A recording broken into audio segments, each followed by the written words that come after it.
എല്ലാ വിദ്യാർത്ഥികൾക്കും പുതിയ സ്വാഗതം. തമ്മിൽ കാര്യമാക്കേണ്ട SLC വിദ്യാർത്ഥികൾക്ക് വേണ്ടി ചെയ്ത വീഡിയോയാണ്. തമ്മിൽ ഞാൻ മാറ്റിക്കോളാം.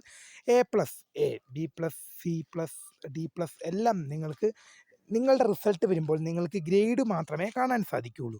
എത്ര മാർക്ക് ലഭിച്ചു എന്ന് നിങ്ങൾക്ക് കാണാൻ സാധിക്കില്ല. അങ്ങനെ വരുമ്പോൾ A+, ഇങ്ങനെയുള്ള ഗ്രേഡുകൾ കിട്ടാൻ എത്ര മാർക്കാണ് നിങ്ങൾ സ്വന്തമാക്കേണ്ടത്? Pass mark, minimum mark, A+ മാർക്കൊക്കെ കൃത്യമായി അറിയാം. ഇനി തോൽക്കുമെന്ന പേടിയുണ്ട്. ഓരോ ഗ്രേഡും എത്ര മാർക്കാണ് നിങ്ങൾക്ക് കിട്ടിയെന്ന് സൂചിപ്പിക്കാൻ വേണ്ടിയാണ് ഈ വീഡിയോ ചെയ്യുന്നത്. വിശദമായ വാർത്തയിലേക്ക് പോകാം. ആദ്യമായിട്ട് ഈ ചാനൽ കാണുന്ന വിദ്യാർത്ഥികളുണ്ടെങ്കിൽ തീർച്ചയായും മറക്കണ്ട.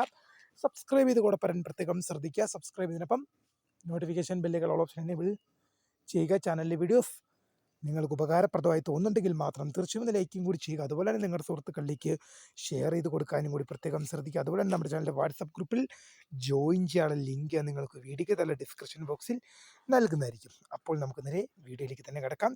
SLC പബ്ലിക് എക്സാം തമ്മിൽ കാര്യമാക്കേണ്ട, തമ്മിൽ ഞാൻ മാറ്റുന്നതായിരിക്കും. SLC പബ്ലിക് എക്സാം നിങ്ങളുടെ റിസൾട്ട് വരുമ്പോൾ നിങ്ങൾക്ക് ഗ്രേഡ് നിലവാരം മാത്രമേ കാണാൻ സാധിക്കുകയുള്ളൂ. എത്ര മാർക്കാണ് നിങ്ങൾ എഴുതിയെടുത്തതെന്ന് നിങ്ങൾക്ക് കാണാൻ സാധിക്കില്ല. അപ്പോൾ അങ്ങനെ വരുമ്പോൾ ഓരോ ഗ്രേഡും എത്ര മാർക്കിനെയാണ് സൂചിപ്പിക്കുന്നത്? Pass mark, minimum mark, A+. അപ്പോൾ എത്ര മാർക്ക് നിങ്ങൾക്ക് നിങ്ങളുടെ ഗ്രേഡ് നിലവാരം നോക്കുമ്പോൾ ഇപ്പോൾ നിങ്ങൾക്കവിടെ പാസ് ഓർ ഫെയിൽ എന്നൊക്കെ റിസൾട്ട് വരുമ്പോൾ കാണാൻ സാധിക്കും. അതിന് പുറമെ നിങ്ങൾക്ക് ഗ്രേഡും കാണാൻ സാധിക്കും. എന്നാൽ ഞാൻ എത്ര മാർക്കാണ് എഴുതിയെടുത്തത്, ഞാൻ പരീക്ഷ എഴുതിയപ്പോൾ എനിക്ക് എത്ര മാർക്കാണ് ലഭിച്ചത് എന്നറിയാനുള്ള ആഗ്രഹം എല്ലാ വിദ്യാർത്ഥികളുണ്ട്. ഇപ്പോൾ എനിക്ക് ഉൾപ്പെടെ, ഞാൻ SLC 2 വർഷം മുമ്പാണ് എഴുതിയത്, എനിക്കുൾപ്പെടെ ഉണ്ടായിരുന്നു. അപ്പോൾ അത് അറിയാൻ വേണ്ടി എന്ത് ചെയ്യും? നമ്മളിത് കൃത്യമായി മാർക്കൊക്കെ കാൽക്കുലേറ്റ് ചെയ്ത് നോക്കണം. പക്ഷെ ഇപ്പോൾ വിദ്യാർത്ഥികൾക്ക് ഈ വീഡിയോയിലൂടെ അതിനുള്ള ഉപകാരം ലഭിക്കും. ഇപ്പം നിങ്ങൾക്ക് ഈ A+ എന്ന ഗ്രേഡ് ലഭിക്കാൻ ഇപ്പോൾ 40 മാർക്കിൻ്റെ എക്സാമിൽ നിങ്ങൾക്ക് A+ ലഭിക്കാനായിട്ട് 40 മാർക്കിൻ്റെ എക്സാമിൽ നിങ്ങൾ 36നും 40നും ഇടയിൽ മാർക്ക് എടുത്താൽ നിങ്ങൾക്ക് A+ ആണ്. അതായത് 40 മാർക്കിൻ്റെ എക്സാമിൽ 36നും 40നും ഇടയിൽ, അതായത് 36ന് മേലേക്ക് പോയ A+. 40 മാർക്കിൻ്റെ SLC എക്സാമിൽ എന്താണ്, 36ന് മേലെ കിട്ടിയാൽ A+ ആയി. 40ൻ്റെ എക്സാമിൽ 36ന് മേലെ കിട്ടിയാൽ നിങ്ങൾക്കതിന് എന്തായി? A+ മാർക്കായി. അതുപോലെ തന്നെ 80 മാർക്കിൻ്റെ എക്സാമിൽ 72 to 80, അത് 80 മാർക്കിൻ്റെ എക്സാമിൽ 72ന് മേലെ പോയാൽ, 80 മാർക്കിൻ്റെ എക്സാമിൽ 72ന് മേലെ പോയാൽ നിങ്ങൾക്ക് A+ ആകാൻ സാധിക്കും എന്നോർത്തിരിക്കുക. ഇനി A ഗ്രേഡ് ലഭിക്കാൻ നിങ്ങൾക്ക് 40 മാർക്കിൻ്റെ എക്സാമിൽ 31നും 35നും മേലേക്ക് കിട്ടിയ 31നും 35നും ഇടയിലാണ് നിങ്ങൾക്ക് 40 മാർക്കിൻ്റെ എക്സാമിൽ കിട്ടുന്നതെങ്കിൽ നിങ്ങൾക്ക് A ഗ്രേഡ് ലഭിക്കുന്നതായിരിക്കും. അതുപോലെ തന്നെ 80 മാർക്കിൻ്റെ എക്സാമിൽ നിങ്ങൾക്ക് എത്രയാണ്? 64 to 71, 64നും 71നും ഇടയിലാണ് നിങ്ങൾക്ക് 80 മാർക്കിൻ്റെ എക്സാമിൽ മാർക്ക് ലഭിക്കുന്നതെങ്കിൽ നിങ്ങൾക്കത് A ഗ്രേഡായിട്ട് ഗ്രേഡ് ലഭിക്കും. അടുത്തതാണ് B+. 40 മാർക്കിൻ്റെ എക്സാമിൽ നിങ്ങൾക്ക് B+ ലഭിക്കാനായിട്ട് നിങ്ങൾ 26നും 30നും ഇടയിൽ നിങ്ങളൊരു മാർക്കാണ്. B+ നിങ്ങൾക്ക് ലഭിക്കാനായിട്ട് 40 മാർക്കിൻ്റെ എക്സാമിൽ 26നും 30നും ഇടയിൽ മാർക്ക് ലഭിക്കുന്ന വിദ്യാർത്ഥിക്ക് B+ ആയിരിക്കും. അതുപോലെ തന്നെ 80 മാർക്കിൻ്റെ എക്സാമിൽ B+ ലഭിക്കാനായിട്ട് 56നും 63നും ഇടയിൽ ലഭിക്കുന്ന എല്ലാ വിദ്യാർത്ഥികൾക്കും SLC പബ്ലിക് എക്സാം 80 മാർക്കിൻ്റെ എക്സാമിൽ 56നും 63നും ഇടയിൽ ലഭിക്കുന്ന എല്ലാ വിദ്യാർത്ഥികൾക്കും B+ ഗ്രേഡ് ആയിരിക്കും ലഭിക്കുക. ഇനി B ഗ്രേഡ് എന്ന് കാണിച്ചാൽ എത്രയായിരിക്കും? 40 മാർക്കിൻ്റെ എക്സാമിലാണെങ്കിൽ 40 മാർക്കിൻ്റെ എക്സാമിൽ 21നും 25നും, 40 മാർക്കിൻ്റെ എക്സാമിൽ B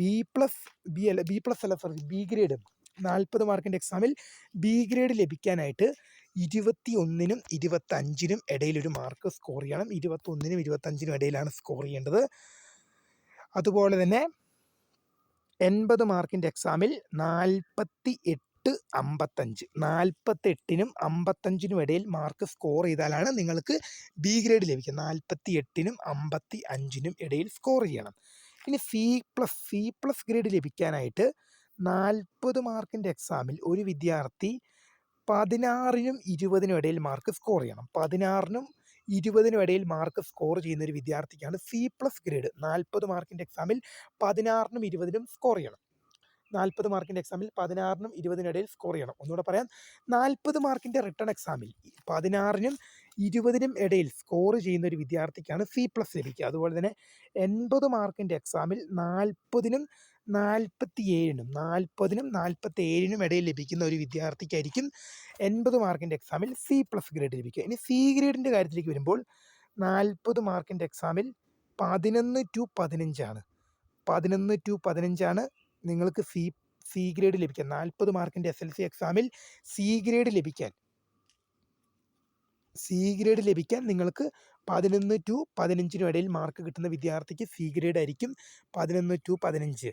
അതുപോലെ തന്നെ 80 മാർക്കിൻ്റെ എക്സാമിൽ സി ഗ്രേഡ് ലഭിക്കാനായിട്ട് 32 to 39 32നും 39നും ഇടയിൽ 80 മാർക്കിൻ്റെ റിട്ടേൺ എക്സാമിൽ 32നും 39നും ഇടയിൽ ലഭിക്കുകയാണെങ്കിൽ നിങ്ങൾക്ക് എന്ത് ചെയ്യും, സി ഗ്രേഡ് ആയിരിക്കും ലഭിക്കുന്നത്. ഡി പ്ലസ് ഗ്രേഡിലേക്ക് പോവുകയാണെങ്കിൽ 6നും 10നും, അതായത് ഒന്നുകൂടെ 40 മാർക്കിൻ്റെ എക്സാമിൽ 6 to 10 ലഭിക്കുന്ന ഒരു വിദ്യാർത്ഥിക്കാണ്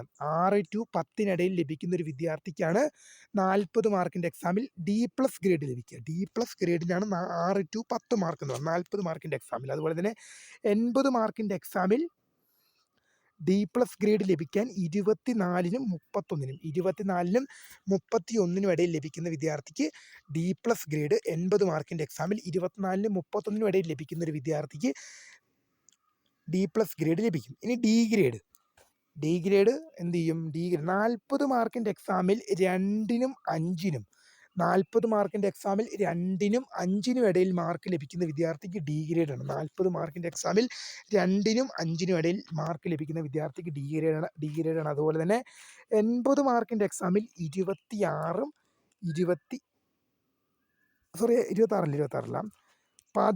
to 23 80 മാർക്കിന്, അത് നിങ്ങൾക്ക് വെറും ഡി ഗ്രേഡ് ലഭിക്കാൻ 80 മാർക്കിൻ്റെ എക്സാമിൽ 16നും 23നും ഇടയിൽ ഒരു മാർക്ക് സ്കോർ ചെയ്യണം. 80 മാർക്കിൻ്റെ എക്സാമിൽ നിങ്ങൾ 16നും 23നും ഇടയിൽ നിങ്ങൾ മാർക്ക് സ്കോർ ചെയ്താൽ നിങ്ങൾക്ക് ഡി ഗ്രേഡ് ലഭിക്കും. ഇനി ഇ ഗ്രേഡ് എന്ന് പറഞ്ഞാൽ നിങ്ങൾ ഫെയിലാണ്. ഇ ഗ്രേഡ് എന്ന് പറഞ്ഞാൽ ഫെയിലാകും. ബിലോ 2 രണ്ടിൽ താഴെ മാർക്ക് ലഭിക്കുന്നവർക്ക് ഇ ഗ്രേഡ് ആയിരിക്കും. 40 മാർക്കിൻ്റെ എക്സാമിൽ 2ൽ താഴെ മാർക്ക് ലഭിക്കുന്നവർക്ക് ഇ ഗ്രേഡ് ആയിരിക്കും. 2ൽ താഴെ എന്ന് പറയുമ്പോൾ നിങ്ങൾ ഫെയിലാകും. അതുപോലെ തന്നെ 80 മാർക്കിൻ്റെ എക്സാമിൽ ഇ ഗ്രേഡ് ലഭിക്കാൻ 0നും 15നും ഇടയിൽ മാർക്ക് ലഭിക്കുന്ന വിദ്യാർത്ഥിക്ക് 80 മാർക്കിൻ്റെ എക്സാമിൽ ഇ ഗ്രേഡ് ലഭിക്കും. 0നും 15നും അതും ഫെയിൽ തന്നെയാണ്. നിങ്ങൾക്ക് ഡി ഗ്രേഡിന് താഴെ വരുന്ന ഇ ഗ്രേഡ് ലഭിച്ചാൽ നിങ്ങൾ ഫെയിലാകും. എന്നാൽ എന്നാൽ ഞാൻ ഈ സ്ക്രീനിൽ കാണിച്ചിരിക്കുന്ന A plus A, B plus C plus D plus എന്നിവയുള്ള ഗ്രേഡുകളാണ് നിങ്ങൾക്ക് ലഭിക്കുന്നതെങ്കിൽ, ഇനി അറ്റ്ലീസ്റ്റ് ഡി ആണ് നിങ്ങൾക്ക് കിട്ടുന്നതെങ്കിൽ പോലും നിങ്ങൾ ഫെയിലാവില്ല. എന്നാൽ ഈ നിങ്ങൾക്ക് കിട്ടിയാൽ നിങ്ങൾ SLCയിൽ ഫെയിലാകുന്നതായിരിക്കും. Pass mark, minimum mark, A plus mark എന്നൊക്കെ നിങ്ങൾക്ക് പാസ് മാർക്കിന് ഏതാണ്ട് കൃത്യമായിട്ട് എത്രയാണെന്ന് മനസ്സിലാക്കി, മിനിമം മാർക്ക് എ പ്ലസ് എത്രയാണെന്ന് കൃത്യമായി മനസ്സിലാക്കി. ഈ വീഡിയോ നിങ്ങൾക്ക് മനസ്സിലായിട്ടില്ലെങ്കിൽ ഒന്നും കൂടി ഇരുന്ന് കാണുക. മനസ്സിലായിട്ടില്ലെങ്കിൽ ഞാൻ ഇപ്പോഴും പറഞ്ഞു, ഒന്നും കൂടി ഇരുന്ന് കാണുക. ഇനി തോൽക്കുമെന്ന് പേടി വേണ്ട. ഇനിയിപ്പം പല വിദ്യാർത്ഥികൾക്കുള്ള പ്രശ്നമാണ്, എത്ര മാർക്കാണ് ജയിക്കാൻ എഴുതി വാങ്ങേണ്ടത്, ഞാൻ ജയിക്കണമെങ്കിൽ എത്ര മാർക്ക് വേണം എഴുതി വാങ്ങാൻ എന്നിങ്ങനെയുള്ള എല്ലാ കാര്യങ്ങളും കൃത്യമായി വീഡിയോയിൽ ഇൻഫോം ചെയ്തു. നിങ്ങൾ എന്ത് ചെയ്യുക, വീഡിയോ മനസ്സിലായിട്ടില്ലെങ്കിൽ ഒന്നും കൂടി ഇരുന്ന് വീഡിയോ കാണുക. എന്നിട്ടും നിങ്ങൾക്ക് ഈ കാര്യങ്ങൾ മനസ്സിലായിട്ടില്ലെങ്കിൽ തീർച്ചയായും വീഡിയോയ്ക്ക് തല കമൻറ്റും കൂടി ചെയ്യുക. അപ്പോൾ നിങ്ങൾ എന്ത് ചെയ്യുക, നിങ്ങൾക്ക് ഈ വീഡിയോ ഉപകാരപ്പെടുത്താമെന്ന് വിശ്വസിക്കുന്നു. കാണുന്ന കുട്ടികൾ നിങ്ങളുടെ കൂട്ടുകാരിലേക്കും നിങ്ങളുടെ സുഹൃത്തുക്കളിലേക്കും ഷെയർ ചെയ്ത് കൊടുക്കാം. എന്തായാലും തംബ്നെയിലിൽ +1 +2 എന്ന് കണ്ട് നിങ്ങൾ തെറ്റിദ്ധരിക്കേണ്ട. തംബ്നെയിൽ നമ്മൾ വേറൊരു വീഡിയോയ്ക്ക് വേണ്ടി ചെയ്തപ്പോൾ മാറിപ്പോയതാണ്. എന്തായാലും അവിടെ SLC ഞാൻ മാറ്റുന്നതായിരിക്കും. എന്തായാലും ഏതായാലും SLC വിദ്യാർത്ഥികൾക്ക് ഇപ്പോൾ റിസൾട്ട് വരുമ്പോൾ ഓരോ ഗ്രേഡുകളായിരിക്കും നിങ്ങൾക്ക് അവിടെ റിസൾട്ടായിട്ട് കാണിക്കുക. റിസൾട്ടിന് ഗ്രേഡുകളായിട്ടായിരിക്കും അവിടെ കാണിക്കുക. അപ്പോൾ ഓരോ ഗ്രേഡും എത്ര മാർക്കിനെയാണ് നിങ്ങളെ സൂചിപ്പിക്കുന്നത്. ഇപ്പോൾ റിസൾട്ട് വരുമ്പോൾ ഓരോ ഗ്രേഡും നിങ്ങൾ എത്ര മാർക്കിനാണ് സൂചിപ്പിക്കുന്നത് മാത്രമേ നിങ്ങളെ കാണിക്കുകയുള്ളൂ. നിങ്ങളുടെ മാർക്ക് ഒരിക്കലും നിങ്ങൾക്ക് SLC ലഭ്യമല്ല. അപ്പോൾ നിലവിലെ നിയമപ്രകാരം നിങ്ങളുടെ മാർക്ക് SLC സർട്ടിഫിക്കറ്റിൽ നിങ്ങളുടെ മാർക്ക് വരില്ല, നിങ്ങളുടെ ഗ്രേഡുകൾ മാത്രമായിരിക്കും റെഫർ ചെയ്യുക. അപ്പോൾ അങ്ങനെ വരുമ്പോൾ ഓരോ ഗ്രേഡും എത്ര മാർക്കിനെ ആണ് സൂചിപ്പിക്കുന്നത്, ഓരോ ഗ്രേഡ് നിങ്ങൾക്ക് ലഭിക്കുന്നതിലൂടെ നിങ്ങൾക്ക് എത്ര മാർക്കാണ് നിങ്ങൾ എഴുതിയെടുക്കുന്നത് എന്നുള്ളത് വ്യക്തമായി നിങ്ങൾക്ക് അറിയാൻ സാധിച്ചു. വീഡിയോ ഇഷ്ടപ്പെട്ടാൽ ലൈക്ക് ചെയ്യുക, ഷെയർ, സബ്സ്ക്രൈബ് ചെയ്യുക. അപ്പോൾ my name is Kritha, founder of scribe for the career guidance. Thanks for watching. By.